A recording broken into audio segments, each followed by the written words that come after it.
Hello friends, welcome to English with Jameel.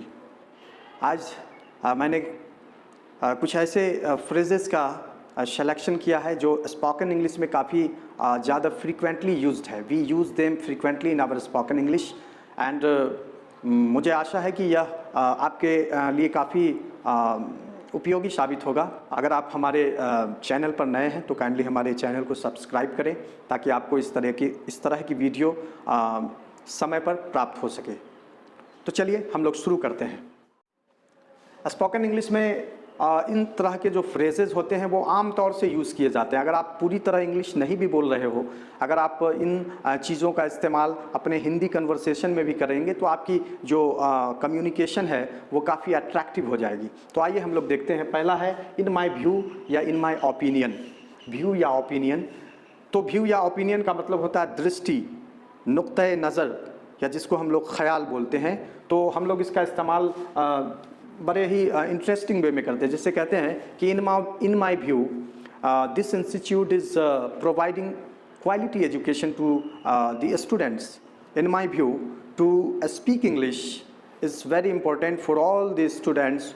तो इस तरीके से हम लोग इसका इस्तेमाल कर सकते हैं। नेक्स्ट है as far as I am concerned. अगर ये आपको स्पष्ट रूप से नहीं दिखता हो तो मैं डिस्क्रिप्शन में, इस वीडियो के नीचे जो डिस्क्रिप्शन है उसमें इन फ्रेजेस को इंग्लिश में लिख दूंगा। बाकी आप हिंदी को यहाँ से स्क्रीनशॉट लेकर के भी आप समझ सकते हैं, या फिर मैं जो वीडियो में बोल रहा हूँ उसको आप आसानी से समझ सकते हैं। तो अगर इसकी स्पेलिंग आपको अगर स्पष्ट नज़र नहीं आ रही हो तो मुझे ज़रूर बताइएगा। वैसे मैं डिस्क्रिप्शन में इसके सारे जो इंग्लिश है उसको डाल दूंगा।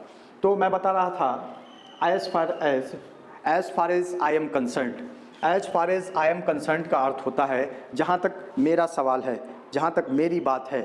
आपसे जब कोई राय मांगे कि क्या भाई आप हमारे साथ मैच खेलने चल रहे हैं, are you going to play the match with us, तो कहते हैं कि as far as I am concerned actually I am not free on Sunday, so I am sorry for that, I can't go to play the match with all of you, I am really very sorry. दूसरा है as for me, just like वही है जो as far as I am concerned का अर्थ है, वही है as for मी, जहाँ तक मेरी बात है। अब यहाँ पे आप किसी भी चीज़ को किसी भी चीज़ का ऑब्जेक्ट में प्रयोग कर सकते हैं। जैसे एज फॉर माई हॉबी, जहाँ तक मेरे हॉबी की बात है तो आई लाइक प्लेइंग फुटबॉल, मैं फुटबॉल खेलना पसंद करता हूँ। तो आप इस तरीके से इसका इस्तेमाल कर सकते हैं। दूसरा है नीडलेस टू से। नीडलेस टू से का अर्थ क्या होता है कि जब आप किसी बात को थोड़ा इम्फेसाइज करते हैं, कहते हैं कि देखो भाई इसमें कहने की कोई ज़रूरत नहीं है कि आईआईटी एक बेहतरीन इंजीनियरिंग संस्थान है, इट इज़ नीडलेस टू से।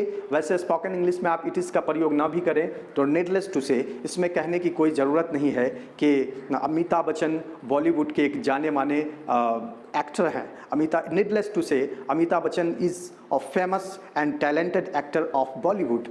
It is needless to say या needless to say that Sachin Tendulkar is the best player of cricket. तो इस तरीके से हम लोग इसका इस्तेमाल कर सकते हैं। आगे है, ये बड़ा ही इंपॉर्टेंट है, this is I think very very important. देखिए, it does not make any difference to me. It does not make any difference to me का अर्थ होता है इससे मुझे कोई फ़र्क नहीं पड़ता है। अब यहाँ इसका इस्तेमाल पर हम लोग आते हैं। जैसे आपसे कोई प्रश्न पूछता है कि भाई आप दिन भर इतना परिश्रम करते हो, फिर आप थकते नहीं हो क्या? तो आप कहते हैं कि it does not make any difference to me, I am used to working hard. मुझे इससे कोई फ़र्क नहीं पड़ता है, मैं कठिन परिश्रम करने का आदी बन चुका हूँ। फिर दूसरा एग्जाम्पल लेते हैं कि it does not make any difference to me whether you come or not.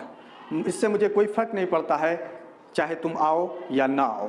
तो इस तरीके से हम लोग इसका इस्तेमाल कर सकते हैं। आशा है कि आप लोगों को ये पसंद आया होगा। तो आज के लिए इतना ही, फिर हम लोग अगले वीडियो में मिलते हैं।